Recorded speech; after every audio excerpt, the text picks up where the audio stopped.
Donc merci d'avoir répondu à notre invitation pour un moment qui est un moment, je trouve symboliquement, en tout cas pour moi, symboliquement assez fort.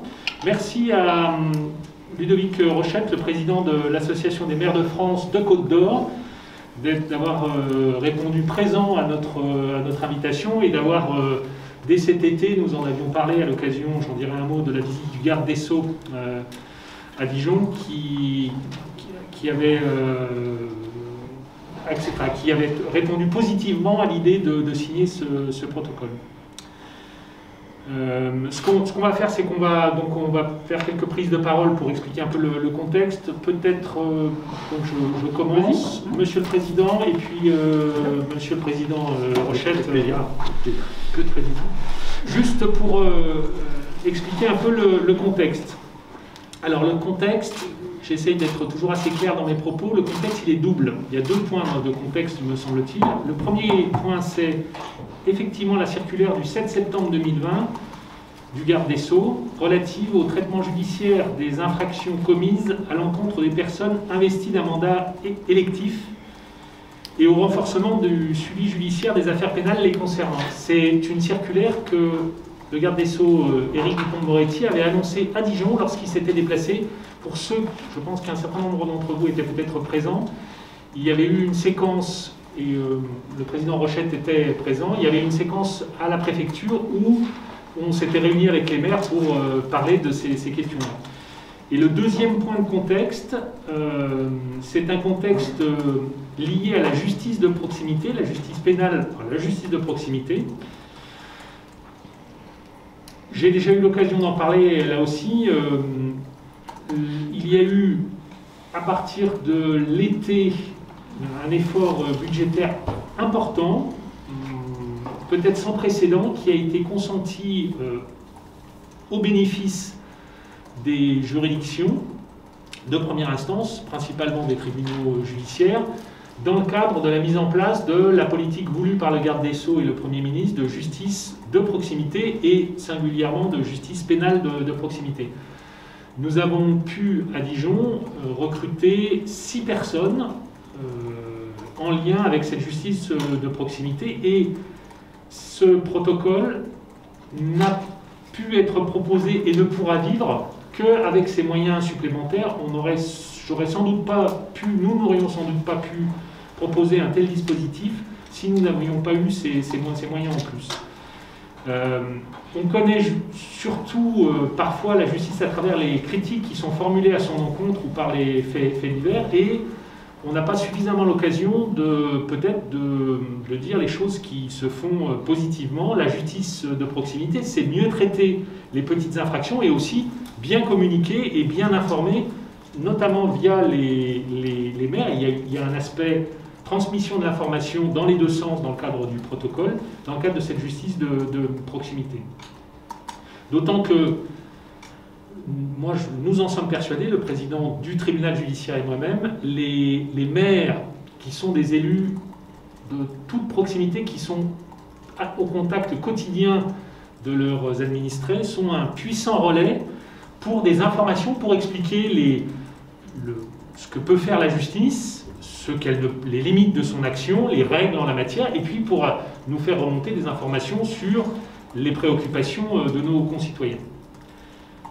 Ça, c'est le contexte. Deuxième point, concrètement, le protocole vise à favoriser 3 choses. Première chose que le protocole vise à favoriser, c'est l'échange d'informations entre le tribunal judiciaire de Dijon et les maires de Côte d'Or, leur permettant aux maires de Côte d'Or un accès facilité au tribunal judiciaire ou à ses divers services en termes d'information.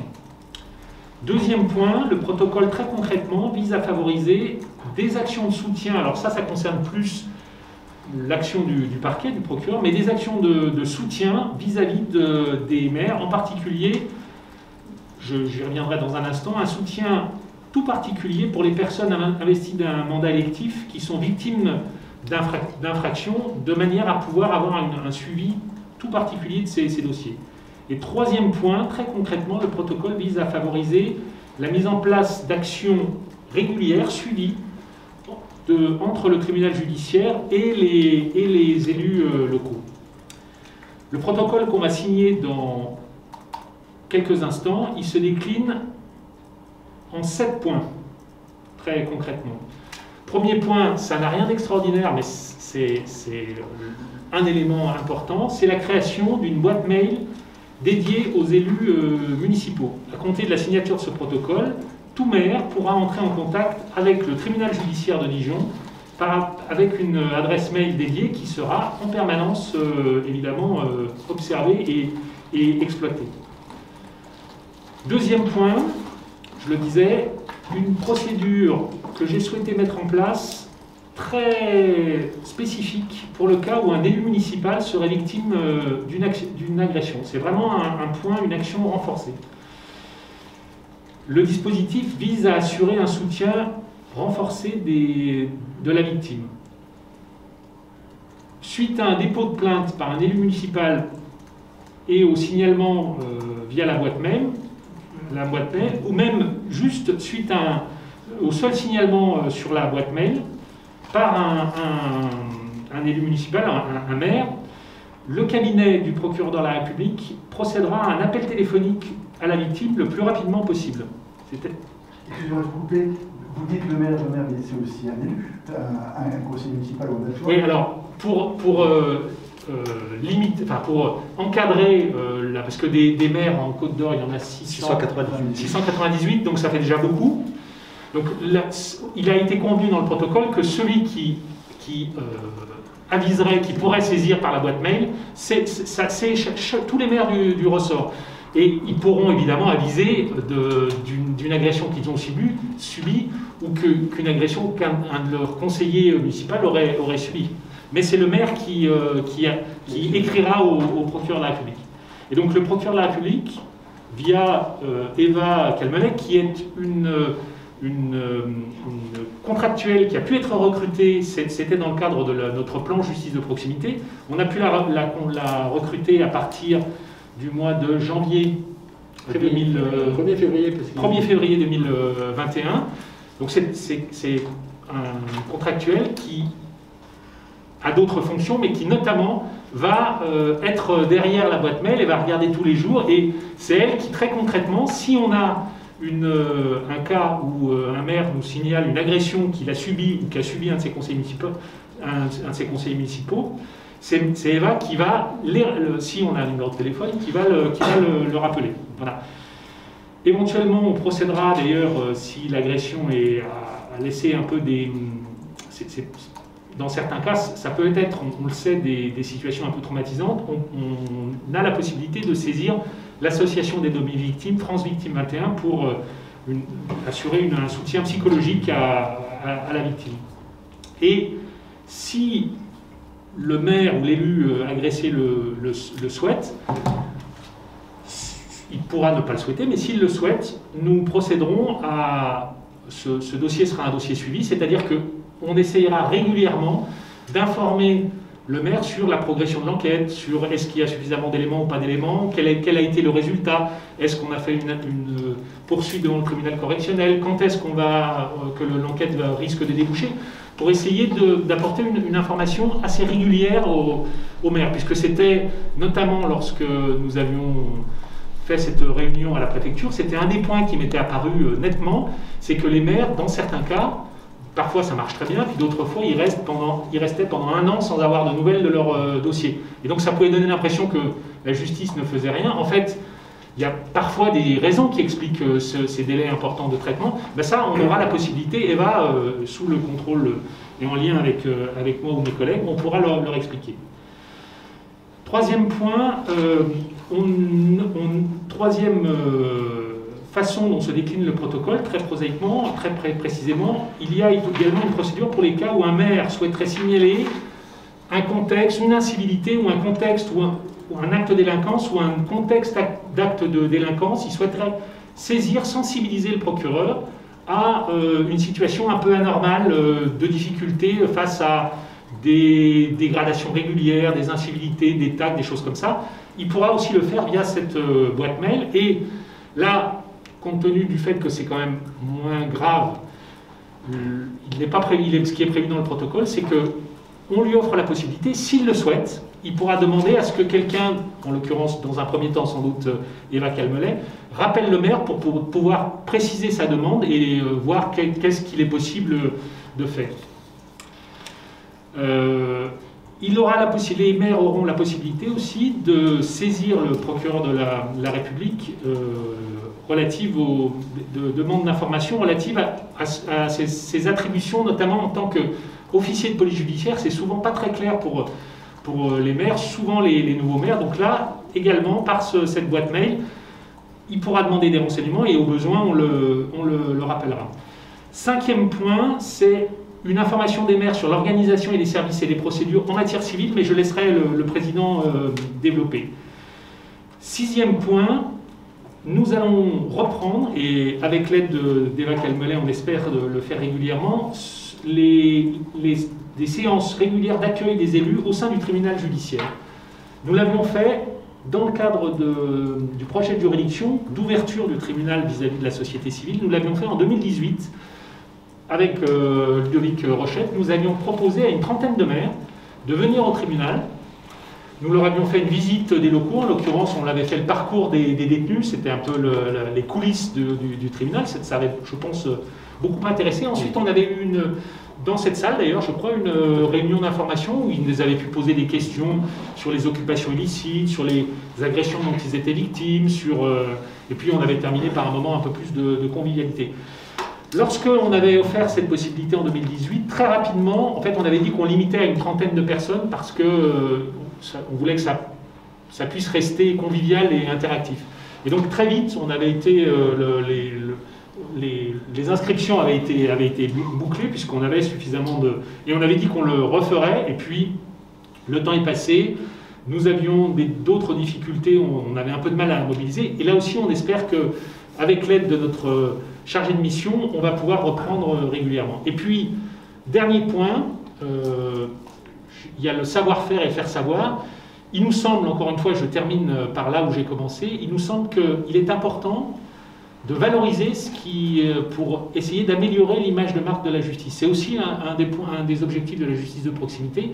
Et donc, de ce point de vue-là, toutes ces actions concrètes, nous avons souhaité que l'Association des maires de France puisse être un relais auprès des maires et auprès des Côtes-d'Oriens de tout ce qui peut se faire de positif en la matière, de tout ce que la justice peut faire de positif, notamment via votre revue et puis les réseaux sociaux aussi, puisque je sais que l'AMF également est sur Twitter. Voilà les quelques points, les points essentiels qui sont dans ce protocole que je suis très content de signer aujourd'hui. Monsieur le Président. Merci Eric, merci Monsieur le Procureur. Je vais être particulièrement bref pour vous dire qu'en ma qualité de président du tribunal judiciaire, je m'associe pleinement à la démarche qui a été initiée par le procureur en lien avec le président Rochette, mais je m'y associe sous une forme qui, par nature et institutionnellement, est dans un registre différent. Pourquoi? Parce que ce dont le procureur vous a parlé, pour l'essentiel, c'est un travail opérationnel sur des questions de procédure, de dossier concernant des élus. Et évidemment, ça, c'est totalement en dehors de mon champ, puisque je n'ai pas à me prononcer sur le contenu de procédure à la place qui est la mienne et dans ce cadre-là. En revanche, si je m'y associe pleinement, c'est qu'en effet, au-delà de cette dimension opérationnelle propre au parquet, il y a une dimension, je dirais, plus institutionnelle, qui est celle du tribunal judiciaire tout entier.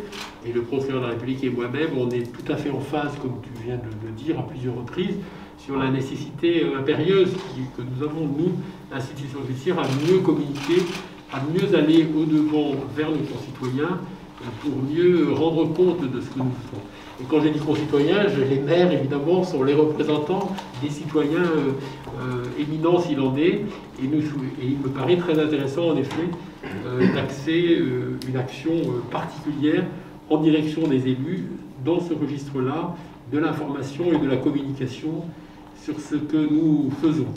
Alors, comme cela a été indiqué, c'est un des aspects du protocole, c'est de pouvoir mieux informer les maires, mieux les renseigner sur ce qui se passe au tribunal judiciaire. Et quand je dis tribunal judiciaire, j'entends par là au sens que ça, depuis le 1er janvier 2020, c'est-à-dire le tribunal judiciaire site de Dijon, mais aussi nos deux tribunaux de proximité de Montbard et de Beaune, qui sont tout à fait concernés de la même manière et qui touchent ainsi, à l'instar du département de la Côte d'Or, l'ensemble de notre territoire.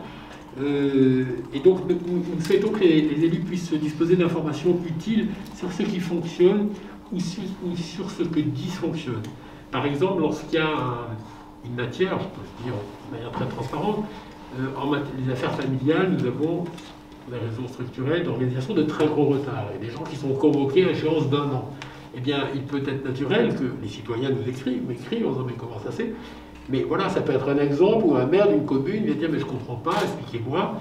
Et là, avec notre chargé de mission, un travail de communication, d'explication, il ne s'agit pas de se justifier, mais il s'agit d'expliquer. Et je pense que, de même que les citoyens, les maires parfois sont un peu dans l'interrogation, mais qu'est-ce qui se passe dans ce tribunal? Pourquoi telle affaire pénale ou civile n'avance pas? Quelle est l'organisation? Pourquoi tel administré vient me voir parce qu'il y a un problème de tutelle pour sa tante et il n'y a pas de nouvelles? Qu'est-ce qui se passe? Ce genre de choses tout à fait pratiques. Et de ce point de vue-là, moi je m'inscris pleinement dans cette démarche-là parce que je pense que nous avons tous besoin finalement dans cette société actuelle de mieux connaître ce qui se passe. Nous avons tous besoin de proximité, nous avons besoin de lien. Et ce lien, eh bien, je crois qu'on peut essayer de le construire à travers, modestement, mais avec une certaine ambition, à travers cette opération. Et puis, effectivement, comme tu l'as dit, Eric, nous souhaitons renouveler, si le président Rochette et l'Association des maires de France en est d'accord, l'accueil de maires dans la mesure des moyens dont nous disposons, parce que là aussi, c'est peut-être bien de venir directement se rendre compte, échanger avec des magistrats, avec des fonctionnaires, repérer l'organisation, la complexité, les difficultés qui sont inhérentes à notre organisation. Je voudrais enfin dire un bref mot pour dire que ce travail d'information et de communication, nous le portons aussi, avec Eva Calvelé d'ailleurs, dans le cadre du Conseil départemental de l'accès au droit que je préside, et qui est aussi un lieu, un terrain privilégié de lien entre finalement l'institution judiciaire et les citoyens et les collectivités. Je voudrais dire à ce propos que le développement du réseau France Justice dans l'ensemble de la France, et particulièrement en Côte d'Or, France Service, pardon. Voilà. Merci. Le réseau France Service, pardon, dans lequel la justice doit avoir sa part, merci Eva.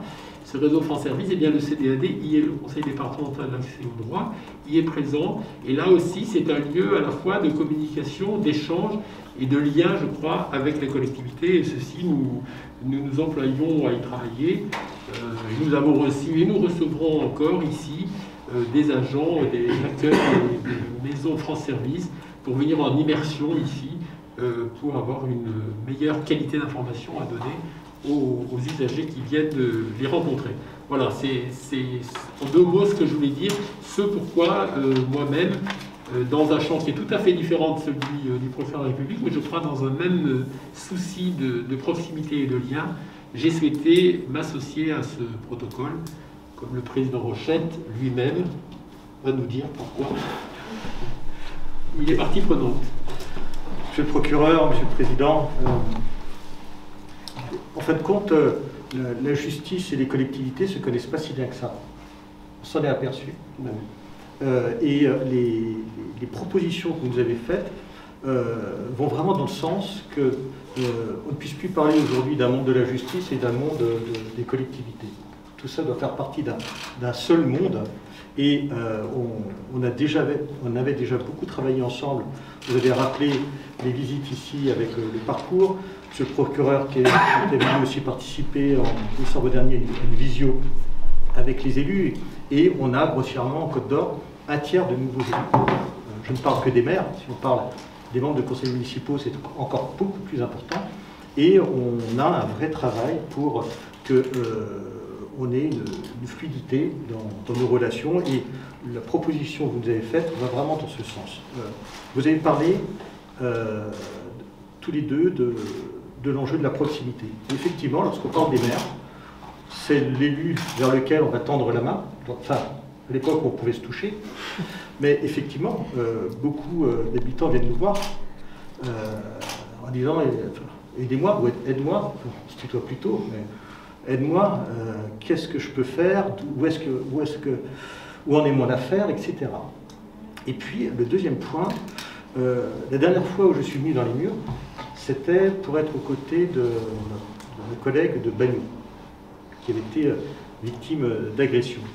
Et en fin de compte, ce que nous faisons aujourd'hui, c'est institutionnaliser, officialiser ce que nous faisons déjà d'une manière un peu empirique. Et je voulais vraiment vous remercier parce que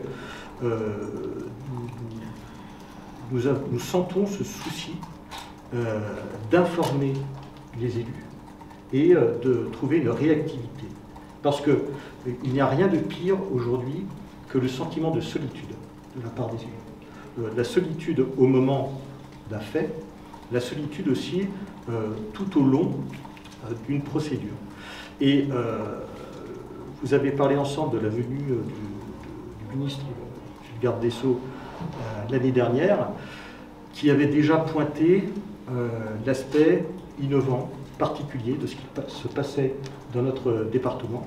Et ce que j'espère, c'est que ce qui se passe aujourd'hui en Côte d'Or, le fait qu'on ait beaucoup d'élus qui vont se sentir moins seuls, beaucoup d'élus qui vont savoir que dès le départ, il y a une considération par rapport à leur situation. Je précise bien que les élus ne sont pas au-delà des lois, mais on voit qu'on a, malgré tout, une évolution dans les dernières années d'agression physique, verbale de la part des élus, ce qui n'a pas d'ailleurs empêché au nombre de candidats aux dernières élections municipales. Ce n'est pas parce qu'on est à portée de baffe qu'on a pu trouver de volontaires. Et j'utilise cette expression vraiment exprès. C'est une expression qui m'amusait beaucoup avant. C'est une expression qui ne m'amuse plus beaucoup aujourd'hui, parce qu'elle est malheureusement devenue une réalité. Alors, juste pour finir, Monsieur le procureur, Monsieur le Président, vous nous faites la démonstration que nous avons tous compris qu'aujourd'hui, sans proximité, les choses seraient beaucoup plus compliquées. Et que nous avons besoin aujourd'hui d'élus proches, de collectivités proches, d'une justice proche. Et c'est vraiment l'objet de notre protocole que nous allons signer tout de suite. J'insiste, juste pour finir, sur le fait que l'association des maires est complètement ici dans son rôle. Elle est en fin de compte dans ce rôle de représentation, mais aussi de simplification et de défense de l'ensemble des élus, des femmes et des hommes qui, je le répète, malgré des difficultés, n'ont pas hésité à se présenter, à faire des campagnes parfois un peu compliquées, mais qui aujourd'hui sont toutes et tous dans leur commune. Et je pense que lorsque mes collègues verront la signature de ce protocole, ils se sentiront épaulés. Ce n'est pas un symbole, hein. C'est vraiment, je le prends comme un acte très important qui permettra en fait de casser ce sentiment, je le répète, de solitude que pouvaient parfois vivre les femmes et les hommes qui sont à la tête des 698 communes de Côte d'Or. Voilà, je vous remercie. Merci. Peut-être avant de procéder à la signature, si vous avez quelques questions, on est à votre disposition. Par rapport à ce que vous expliquiez tout à l'heure sur ces mails, cette boîte mail notamment, quelle valeur auront ces mails par rapport à une plainte? Une plainte restera une plainte, j'imagine que si on fait les communes, il faudra toujours porter plainte, ça ne changera pas, mais quelle valeur aura ce mail par rapport à l'enquête que vous serez potentiellement amené à faire après? Et ensuite, la deuxième question, c'est qu'il y a des conflits entre élus et citoyens administrés qui sont parfois difficiles à démêler au premier abord, et l'élu peut être aussi coupable parfois, on ne sait pas trop, s'il n'y a pas de témoin, c'est difficile. Est-ce que ça ne posera pas une position de favoritisme de cet élu qui pourrait lui avoir un accès direct quand notre victime potentielle ne devrait pas cet accès? Très bonne question. Ce n'est pas quelque chose ça ne s'inscrit pas dans un contexte procédural. C'est-à-dire que c'est quelque chose qui est à côté de la procédure. Je l'ai dit, notamment pour le cas où un élu aurait été victime d'une agression verbale ou physique, il aura la possibilité de saisir le parquet par mail. Et d'ailleurs, on a même prévu dans le protocole qu'en cas de choses graves, si l'AMF me le demande, c'est l'AMF qui va faire un petit peu, dans ce cas-là, le lien. Si éventuellement, le procureur pourra appeler, je pourrais communiquer, je l'ai déjà fait un certain nombre de fois via Ludovic Rochette, mon numéro de téléphone, pour qu'il y ait un contact direct. Mais c'est en parallèle à la procédure. C'est-à-dire que ça nous permettra, nous, d'expliquer au maire, par exemple, qu'il faut impérativement qu'il aille déposer plainte, et ça ne remplacera pas la procédure. Et du coup, ça sera deux choses différentes. C'est un accès à des informations, à des conseils éventuellement, et ça n'empêchera pas que parallèlement il y aura une procédure. Mais moi, ça me permettra, s'il y a effectivement, il y a une plainte et une procédure, ça me permettra ensuite de suivre cette plainte et cette procédure. Si ça s'arrête au mail, voilà. Si ça s'arrête au mail, peut-être que dans la discussion, compte tenu des réponses que j'aurais pu faire ou du contexte, peut-être que le maire décidera de ne pas déposer plainte. Mais si il souhaite qu'il y ait une véritable action judiciaire au sens plein du terme, il faudra effectivement qu'il y ait une procédure. Ça fera pas partie des choses qu'on sera en mesure d'expliquer à l'élu local. Et le risque en quelque sorte, de privilégier la version du mail, c'est pas inutile de faire la procédure. Dans la procédure, on fera une procédure on entendra des témoins et sur ce suivi, l'autre victime potentielle aura aussi suivi, accès à ce suivi privilégié. Non, mais en principe, c'est un dispositif qui est offert aux maires qui sont victimes. Mais ça, c'est pas avant le jugement. Mais ça la procédure. Et puis, moi, j'ai un peu l'habitude justement, il y a parfois des procédures, on en parle parfois avec Ludovic Rochette, où au départ, on avait une information, c'est pas très souvent le cas, mais ça peut arriver qu'on se rende compte en cours d'enquête qu'il y a des responsabilités qui peuvent être un peu partagées, ça peut arriver. Donc dans ce cas-là, moi, j'en tiens compte dans ma décision de manière... Je suis aussi un magistrat, c'est-à-dire que j'essaye, moi et mes collègues, on essaye de faire la paire des choses. Voilà. Est-ce qu'il y a d'autres initiatives comme ça en France ? Certainement, après, je n'en ai pas connaissance. Je pense que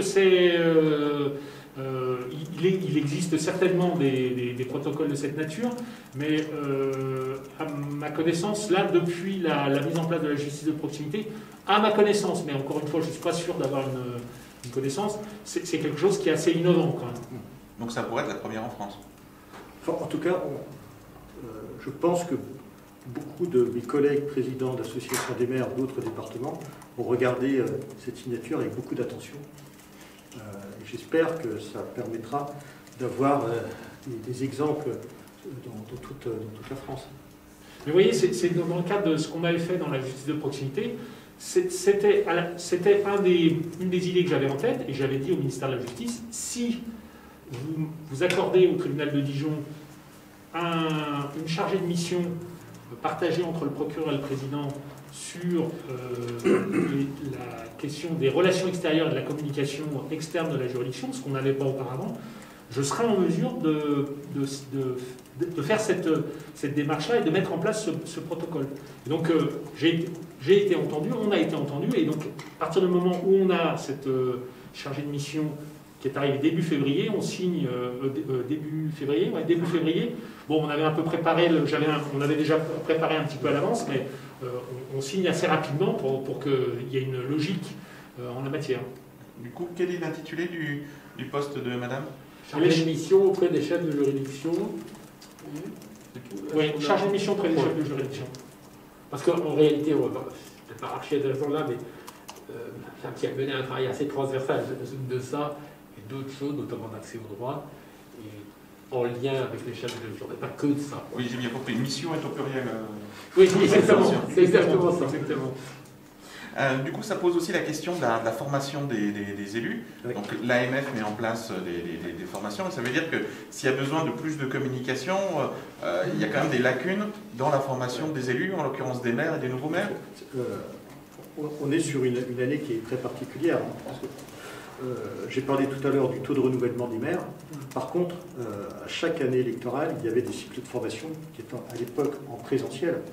Et on a vraiment cette double difficulté d'avoir des taux de renouvellement très forts et à la fois des difficultés de faire des formations telles qu'on les faisait auparavant.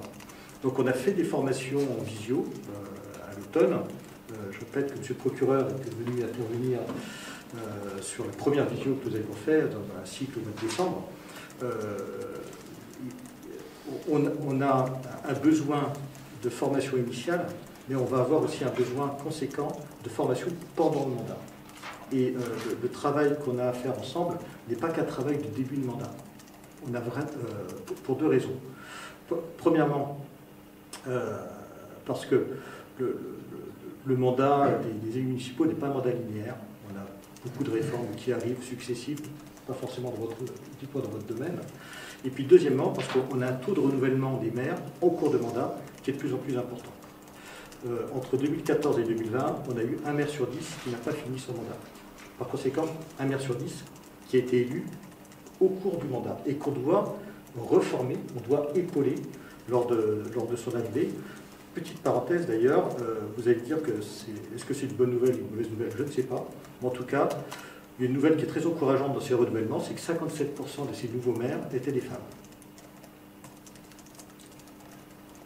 Si je peux juste ajouter quelque chose, au-delà de la question de... Je pense que notre idée, c'est d'aller au-delà de la question de la formation ou du manque d'information ou de la formation. Je crois que c'est vraiment... Moi, ce que j'ai ressenti, j'essaie toujours d'être... lorsqu'on aborde une question, d'être à l'écoute de ce que ressent et ce qu'expriment mes interlocuteurs. Et on a échangé avec Ludovic Rochette et à l'occasion d'échanges que j'ai pu avoir avec des maires, notamment cet été quand le garde des Sceaux est venu, ce qui m'est apparu, c'est ce sentiment, et vous l'avez dit à plusieurs reprises, ce sentiment lorsque arrive un truc comme ça auquel on n'était pas préparé, on a beau avoir toutes les formations, le jour où on se fait insulter quand on est maire ou qu'on se fait molester par exemple, je pense qu'on n'y est pas préparé. Et donc ce sentiment, plusieurs l'avaient exprimé, vous l'avez bien dit, de sentiment de solitude et un petit peu de pas trop savoir, eh bien c'est pour répondre à ça. Et j'avais échangé, je me souviens que j'avais échangé avec plusieurs maires en leur disant, mais si moi je veux rentrer en contact avec vous pour vous dire, ne serait-ce que simplement, je suis désolé de ce qui vous est arrivé et on va essayer de faire en sorte que l'enquête se déroule pour faire toute la vérité sur ce qui s'est passé et éventuellement donner une suite si c'est possible. Qu'est-ce que vous préférez recevoir, une lettre ou un coup de téléphone? Et tous les maires à qui c'est arrivé m'ont dit, nous ce qu'on préfère c'est un contact téléphonique. D'où l'idée d'ailleurs que j'aurai la possibilité, et je le fais d'ailleurs assez régulièrement, d'appeler un maire en disant, bah écoutez, ne serait-ce que pour, voilà, simplement, je crois que c'est déjà important, dans ce que vous avez à plusieurs reprises aussi appelé la proximité, dire l'élu local, le maire, il est protégé spécifiquement par la loi, et le procureur de la République et ses services s'intéressent tout particulièrement à la mise en œuvre de cette protection par la loi. Et est-ce que c'est révélateur aussi d'une plus grande attention portée aux victimes, là, en commençant par les maires, on voit bien que le sujet évolue dans la société?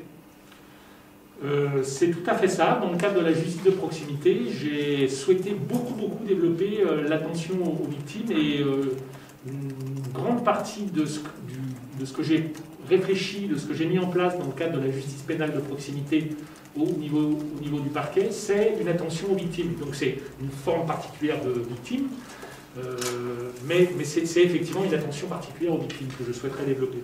Moi j'irai un petit peu plus loin, pour ce qui me concerne, je ne parle pas de une question du procureur de la République. Je crois que d'une manière générale, on a le souci ici, comme ailleurs, institutions judiciaires, d'être plus attentif à tous les gens tous les usagers de nos services, qu'ils soient victimes ou dans les contentieux civils, je ne sais pas, je parlais de divorce, il n'y a pas de victimes ou d'auteurs, c'est tout simplement des gens qui à un moment donné de leur vie ont besoin de la justice.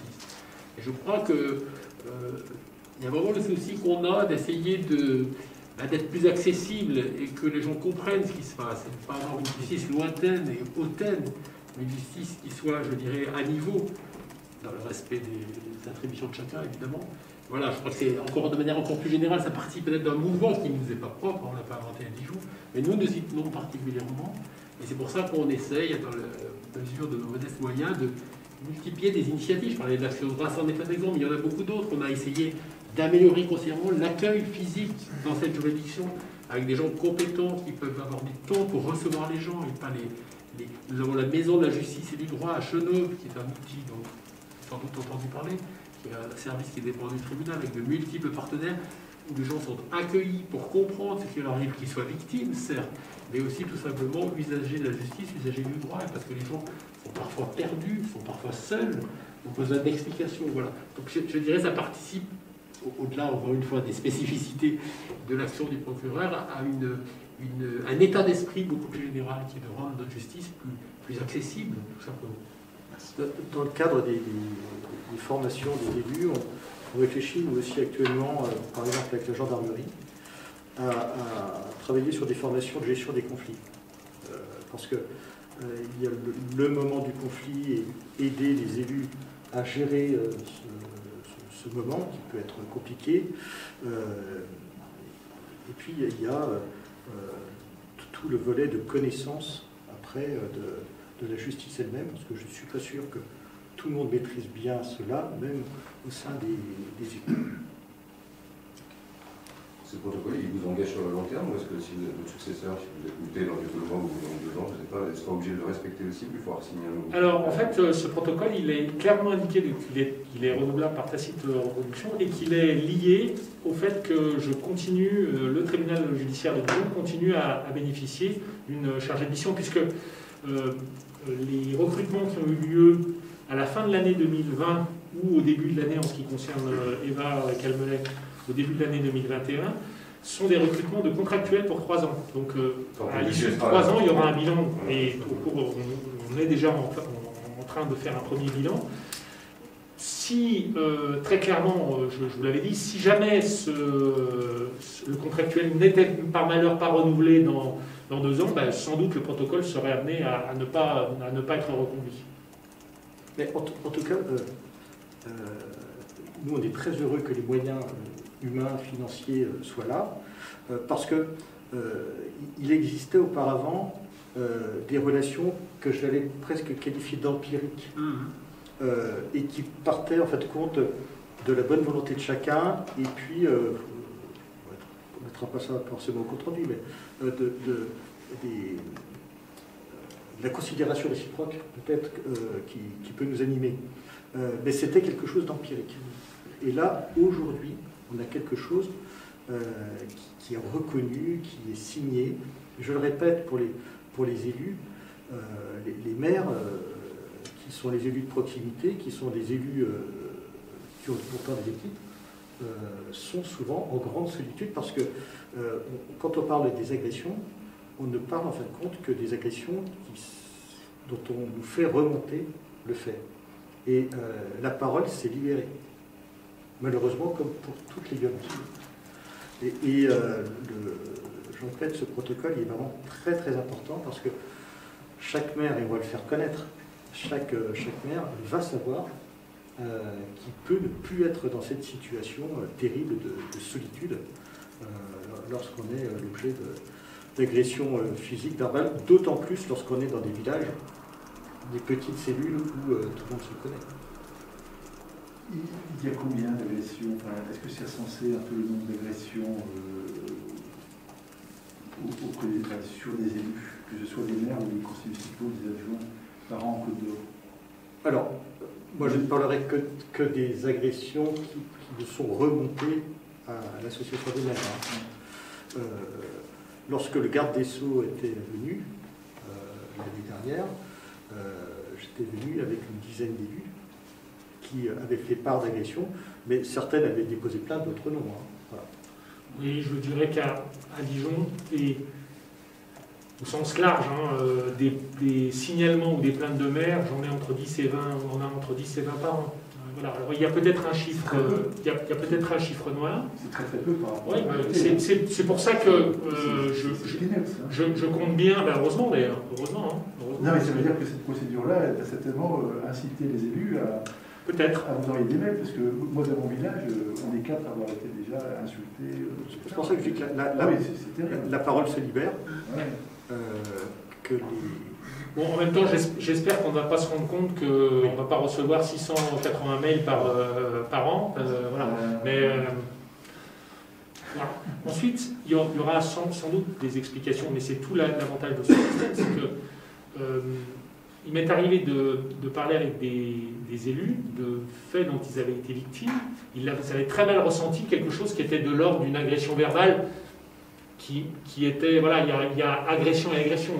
Et le fait de pouvoir échanger avec les maires, ça permet aussi parfois peut-être de dédramatiser une situation et peut-être voilà, de donner des explications sur d'autres moyens de gérer le conflit. Notamment, nous, on a des délégués du procureur qui peuvent intervenir dans le cadre d'un rappel à la loi ou dans un classement sous condition. J'espère bien que ça permettra d'orienter un certain nombre de procédures de manière efficace vers ces dispositifs un peu alternatifs. Quand tu dis que c'est final, ça veut dire que ça ne révèle pas l'ampleur de la situation. Ah non, oui, ça. Il y en a, il se passe beaucoup plus de situations que les souvent. Des situations de litige entre un maire et ses adjoints. Les litiges, c'est litige et agression, c'est... Je suis président depuis 2014 de l'Association des maires. Entre 2014 et 2017, je n'ai quasiment pas entendu. C'était une fois, ici, là. Par contre, dans les dernières années, c'est quelque chose qui nous... Je ne peux pas dire que ce soit quelque chose qui se soit développé, c'est quelque chose qu'on nous a fait remonter. Où les élus qui se sentent victimes d'agression ont tendance maintenant à le dire. Mais là où je te rejoins un peu, je vous rejoins un peu, pardon, c'est qu'il ne faudrait pas faire un tableau noir de la fonction de maire. La fonction de maire, c'est une fonction qui est magnifique, qui est d'une utilité incroyable. On s'en est aperçu là depuis. Enfin, je pense que ceux qui en doutaient depuis le printemps dernier n'en doutent, j'espère plus. C'est une fonction qui est difficile parce que c'est aussi une fonction qui est la plus proche. Si vous... J'ai besoin de faire quelque chose. Oui, on signe, et puis ensuite on se met à disposition. Merci beaucoup. Merci pour ce dire.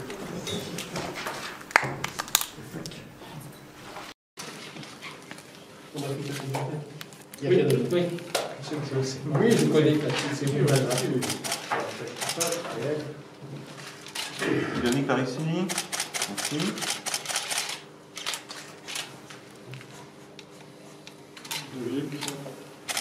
Merci.